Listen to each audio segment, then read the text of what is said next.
अस्सलाम वालेकुम ख़वातीन और हज़रात, मैं शुएब इमाम एक नए इंटरव्यू के साथ हाज़िर खिदमत हूँ। दोस्तों, हज करना हर मुसलमान की ख्वाहिश है, मगर बहुत से लोग इस्तात ना होने के बायस ये फ़रीज़ा अंजाम नहीं दे पाते और अपनी इस ख्वाहिश से महरूम हो जाते हैं। आइए जानते हैं कि वो कौन सा तरीका है जिसके ज़रिए हम सस्ता हज कर सकते हैं, और इस सस्ते हज के आइडिया को इंडोनेशिया और मलेशिया में भी अपनाया जा चुका है और जिसके ज़रिए हज़ारों लोग मुस्तफ़ीद हो रहे हैं। आइए इस आइडिया पर बात करते हैं कि ये सस्ता हज किस तरह मुमकिन है। हमारे साथ बात करने के लिए मौजूद हैं ACCA क्वालिफाइड टैक्स कंसल्टेंट और मशहूर व मारूफ कॉलम निगार मोहतरम इमरान अहमद साहब। बहुत बहुत शुक्रिया इमरान भाई, आपकी तशरीफ़ आवरी का आपने टाइम निकाला हमारे लिए। इमरान भाई, आप पिछले 5 सालों से लिख रहे हैं, अभी मौजूदा तौर पर आप एक्सप्रेस न्यूज़ में लिख रहे हैं। आपका ये फ़लसफ़ा है कि मैं मसाइल पर बात नहीं करता, मसाइल पर तनकीद नहीं करता, बल्कि मैं मसाइल का हल पेश करता हूँ, और इसी वजह से शायद आपके लाखों में क़ारीन भी हैं। आपने सस्ता हज का एक मंसूबा पेश किया है, एक कॉलम भी आपने इसका, और पूरा का पूरा आपने उसका प्रोसीजर भी दिया है। सस्ता हज किस तरह मुमकिन है, इसके बारे में ज़रूर बताइएगा। बहुत शुक्रिया आपका। मैं बेसिकली इस बात पे बिलीव करता हूँ कि जो हमारा लिखने का मकसद है वो पॉजिटिव होना चाहिए। ऐसा हम कुछ ऐसा लिखें कि जिससे हम इस मुल्क के अंदर कुछ मस्बत कंट्रीब्यूट कर सकें। तनकीद करना और हर वक्त तनकीद बाय तनकीद करते रहना, मैं समझता हूँ इसकी कोई आउटपुट नहीं निकलती और ये एक नेगेटिव एनर्जी देता है।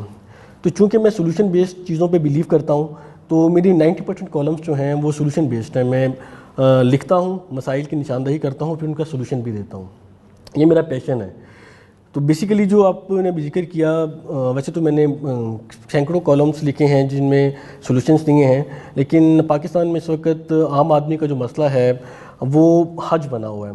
क्योंकि हज जो है वो आम आदमी की सकत से बहुत ऊपर चला गया है। तो जैसे ही लास्ट ईयर हज की जो कीमतें बढ़ गई, तो मैंने फिर देखा कि इसका सोल्यूशन क्या है, क्योंकि there is a solution always. हर प्रॉब्लम का कोई ना कोई सोल्यूशन मौजूद होता है, लेकिन आपने उसको फाइंड करना होता है। तो फिर मैंने इसमें जब रिसर्च की और मुफ्तियान हजरात से बात की और अहले इल्म लोगों से जब मैं इस पर तफसीली गुफ्तगू की, तो मेरे सामने एक सोल्यूशन आया कि हम पाकिस्तान में हज को सस्ता कैसे कर सकते हैं। अच्छा, मैं सोल्यूशन बताने से पहले ना लोगों के कुछ कॉन्सेप्ट भी क्लियर करना चाहता हूँ कि आप जो हज बेसिकली गवर्नमेंट का ये स्टांस है कि अगर आप साहिब इस्तात हैं तो हज कर लें, नहीं आप साहिब इस्तात तो हज ना करें।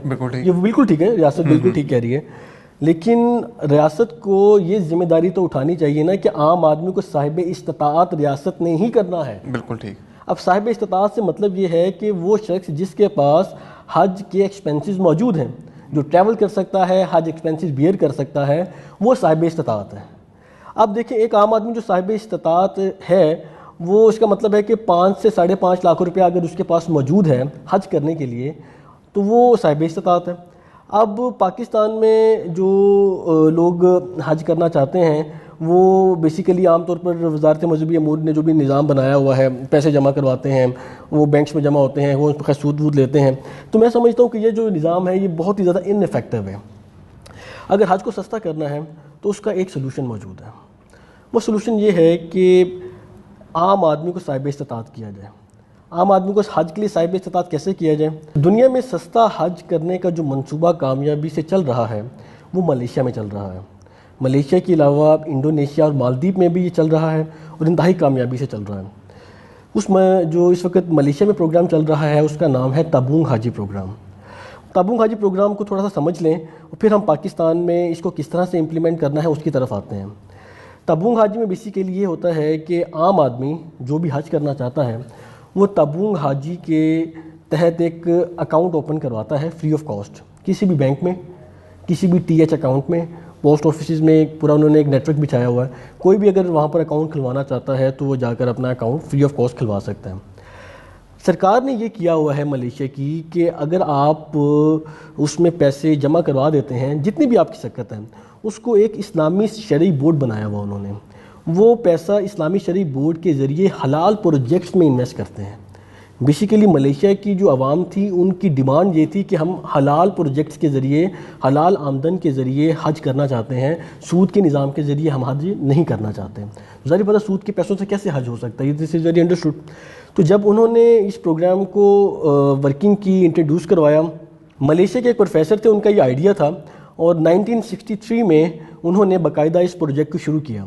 जब इन्होंने शुरू किया तो तकरीबन कुछ 40,000 रिंगट इब्तदाई तौर पर जमा हुए। تو تقریباً کوئی 1000-1200 لوگوں نے اس میں انٹرسٹ شو کیا پورے ملیشیا میں.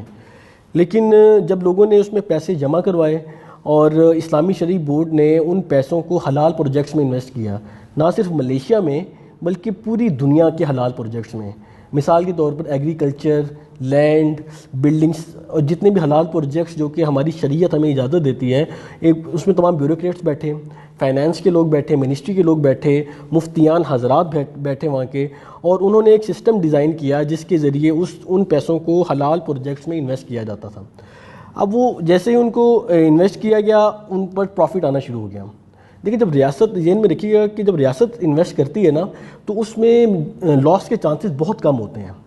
تو جیسے ہی انہوں نے انویسٹ کیا اس پہ ریٹرن آنا شروع ہوا, وہ ریٹرن جتنے بھی اکاؤنٹ ہولڈرز تھے ان کے اکاؤنٹس میں جانا شروع ہو گیا.